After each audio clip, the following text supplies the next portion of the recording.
Is your nervous system speaking to you? Well, let me tell you a story about me recently, and my nervous system really spoke to me.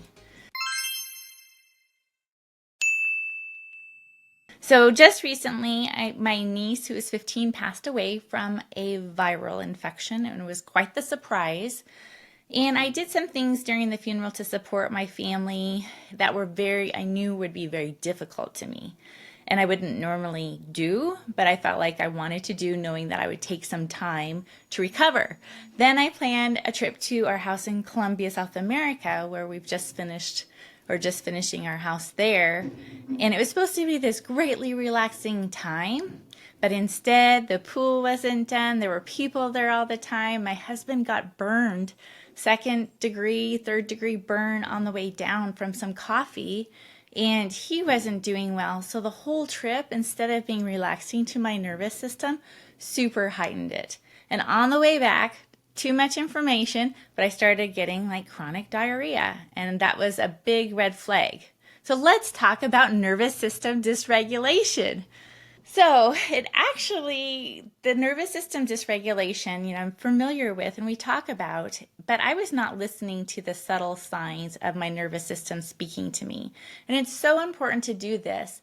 And then I basically just gave it a big dose of emotions and a big dose of stuff. So it really brought things to awareness that maybe I was just trying to tolerate. But this started actually for me a while ago. So let's give you a little history, my life. So I'm a realtor 90% of my time. I'm also a life coach, I'm a podcaster, have a nonprofit for women getting out of domestic abuse, have some rentals, have 4 kids, was just married a few years ago, remarried and traveling. And, people would say to me, how do you do it all? And I kept thinking, it doesn't seem like much, but even then, I started noticing some symptoms. And what I really noticed was probably about a year ago. I started noticing some brain fog, some concentration, and I'm like, oh, it's my hormones, which, it was somewhat hormones, but it was also my nervous system starting to speak to me. I also noticed that I started this fidgeting thing. Like if I were just to sit still, I'd be like moving my hands or moving my foot or clicking. There was always something moving on me. And I'm like, that's kind of interesting. I think my nervous system is a little heightened. But I kept letting it go. Then, I was having some difficulty sleeping and some neck pain and some headaches. But none of these were happening regularly. So it wasn't also just happening all at once. So I didn't really catch on, to be honest. And then I've spoken to you about my nightmares, which that should have been a sign that I'm in a triggered nervous system. And then I started having chronic thumb pain of all things. And I'm like, oh, that's just from working out. But it's always in the back of my mind. I'm like, I think my nervous system is trying to tell me something. And then when Ariel died, it just flooded me and it became very apparent that my nervous system was very unhappy with me. So let's talk about how the nervous system works. As a lot of you know, we've got our fight, flight, freeze, fawn response. And basically, if our nervous system is running too high, and that can be from a lot of things we've talked about, like it could be from past unprocessed emotions and unprocessed stories that are still running in the background, causing a lot of challenges for us. Or it could be our current stressors, or it could be, just our personality. And for me, I've worked a lot on my past. We've talked about that a lot in this podcast, how I've worked through a lot on my past and rewritten the stories and done my healing on that.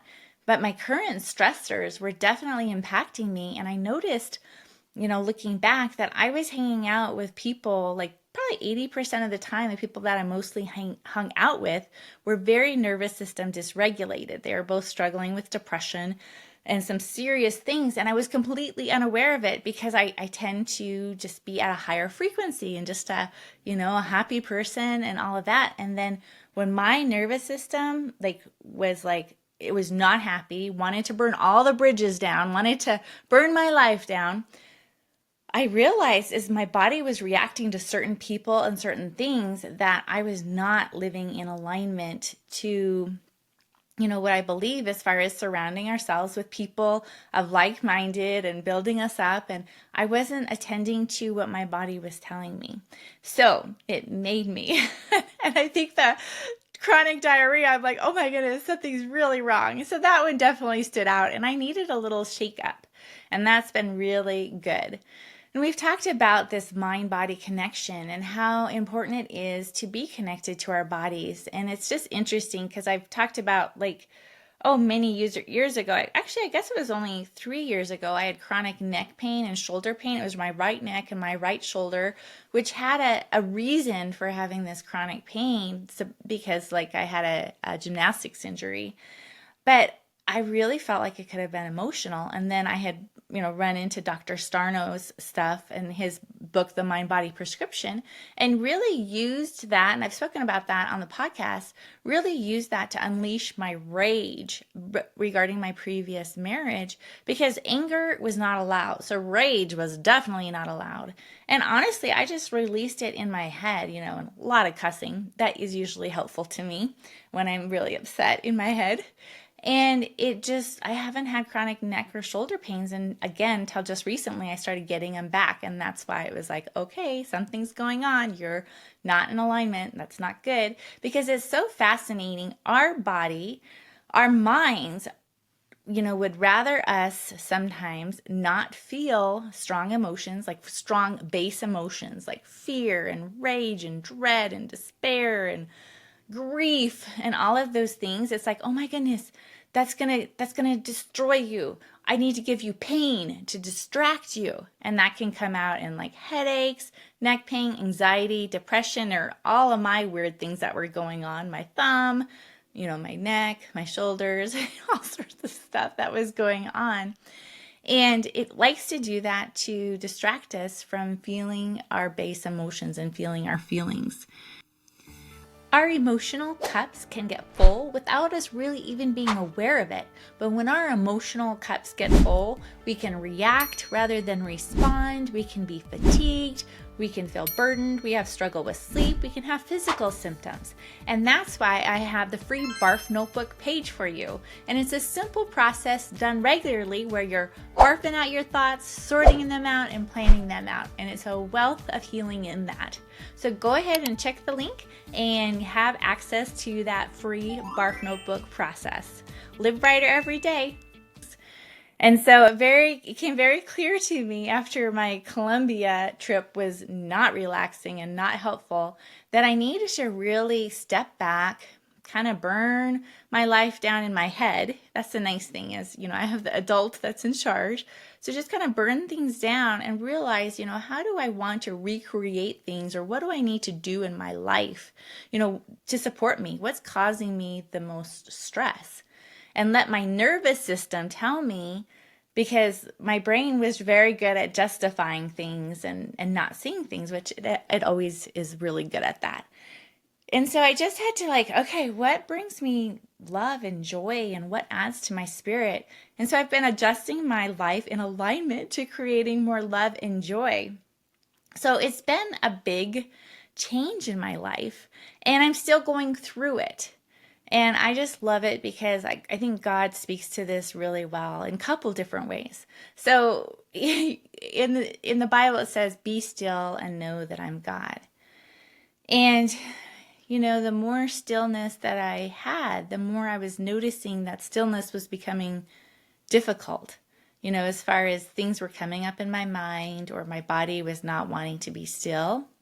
And so that was showing me, again, my nervous system wasn't happy, but stillness is really the key to getting the nervous system back in alignment, because we kind of got to work through what's going on. I talk about this even in my book, the Unravel Notebook that you can get on Amazon, and it's the Barf Notebook process.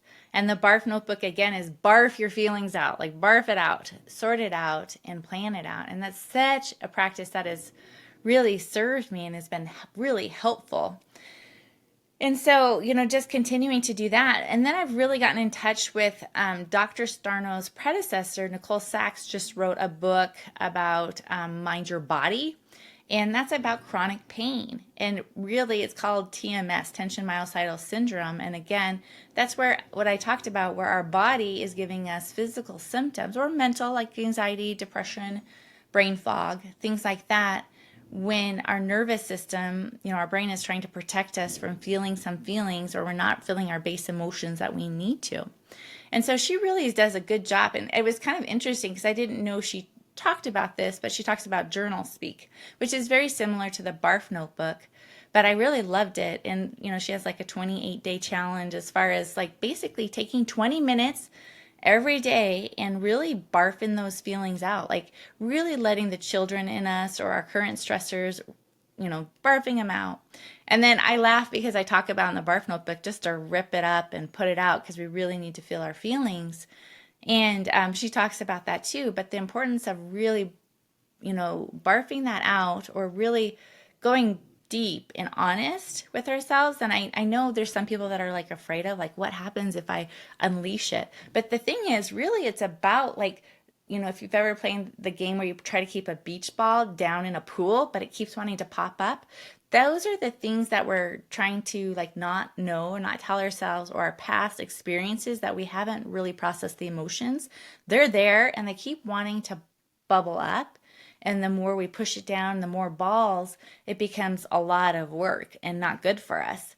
And so really processing our emotions is kind of like, and that's why I called it the Barf notebook. When you throw up, you usually feel better. So it's more just getting it out. And a lot of people are like, well, what is that going to do if am I going to have to change my life and and am I going to have to, is this going to make me have a nervous breakdown? I mean, all sorts of things. But really that's just resistance, and you don't have to do anything. You just have to feel your feelings, which we are made to. I think in the United States, we've really disconnected our brain and our bodies and our emotions, and that is very destructive to us and creates all sorts of symptoms that we've talked about. So it's interesting that I'm experiencing this in a new and different way in real time, and that you guys get to hear all about it. So it's all working out the way it's supposed to. Anyway, so I want you to just check in with yourselves and be like, is there a chronic pain that you've been experiencing? Is there like anxiety? Do you have a hard time just being still and being at peace? And if there's anything that comes up to you, this is another good question. Is there something in your past that you're reminded of frequently in your brain? Your subconscious wants to pop it up? Those are things that need processing, and you can do it. So really just process it. I really like what Nicole says as far as process it for 20 minutes, just barf it out, and then give yourself 10 minutes of meditation or something that's supportive of you. And just so you know, we all have fear and grief and rage and all of those things, and it's okay. It doesn't make us bad or wrong or anything. And some personalities, like I tend to be more of a type A person, we tend to have it a little bit more because we tend to overfunction. And that was something that I really noticed is like when I'm looking back at my nervous system, is like, wow, I was overfunctioning for some people, and that was not okay for me. And that was, that's been another enlightenment for me. And I tend to do that. And that's something I have to watch out for, that right now I am learning from. So let's call it that way. So we're going to talk more about how to regulate our nervous systems and the processes. Really, I just encourage you to regularly just barf it out. Barf out those emotions and then support yourself with meditation, something that's supportive, reading scripture, something that's going to support you. And so breathing is very helpful. And in fact, that's another thing, is if you notice yourself shallow breathing, then you're probably in some sort of fight-flight response. So really just taking deep belly breaths in and then breathing out slowly is really helpful. And then, if you want to do what I did, mentally burn your life down and then recreate it, it doesn't mean you have to take action right away. But in my case, I did need to take action because that was the part that what's not serving me is some of these things I did know, and I knew it had a cost, but I didn't realize how much it was costing me. And so I've really had to recreate my life so that it allows me to rest in this season as I recover from my niece's passing and just supporting my family in that way. So if anything came up for you during this podcast, I just want you to write it down somewhere, just a sticky note, anything, write it down and take that to your barfing journaling practice. And honestly, I feel like I repeat this a lot, but that is one of the most supportive things we can do for ourselves is create a practice of honesty with ourselves and really, create a practice of reprocessing our traumas and letting it become our treasures and our, stepping stones. And it is a process. It's hard, but it's also very hard to be nervous system dysregulated, have pains, coming and going, or chronic anxiety, or all sorts of things, or depression, all the things that an overstimulated, unhappy nervous system likes to do. So it's a good heart to do the work. And I support you, and you can do it. So let's just end with a deep breath in and breathe out slowly. And take a deep breath in and breathe out slowly. Make it a great day. I believe in you.